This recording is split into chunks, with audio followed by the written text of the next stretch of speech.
আজ অনেকদিন পরে বাড়ির দরজা পেরিয়ে বাবার বাড়ির পথে বের হলাম। বাবা নেই, তবু মনে হচ্ছিল তিনি যেন আমার সঙ্গে হাঁটছেন। খুব কষ্ট লাগছে, ভয়েস ওভার দিতে গিয়েও চোখের জল চলে এসছে। রাস্তা দিয়ে যেতে যেতে মনটা ভারী হয়ে উঠেছিল। সময় যে পথটা ছিল আমার দৈনন্দিন। অটোতে ওঠার সাথে সাথেই পুরোনো দিনের সব স্মৃতি একসাথে ফিরে এলো। স্কুল, কলেজ, ইউনিভার্সিটি, কত হাসি কান্না, কত গল্প এই রাস্তা জানে। অটোর জানালা দিয়ে চলন্ত রাস্তা দেখছিলাম। মনে হচ্ছিল সময় চলে গেছে, আমিও বদলে গেছি, কিন্তু রাস্তা ওরা ঠিক আগের মতোই দাঁড়িয়ে আছে। আজ আবার আমি বুঝলাম, যে বাড়িতে জন্ম সেই বাড়িতেই একদিন আমরা হয়ে যাই অতিথির মতো।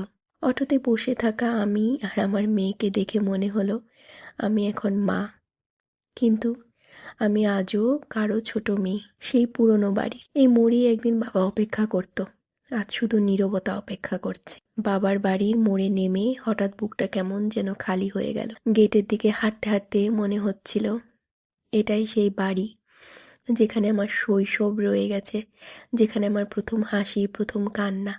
আর গেটের ভেতরে ঢুকতেই বুঝলাম বাড়ি একই থাকে, কিন্তু আমরা বদলে যাই।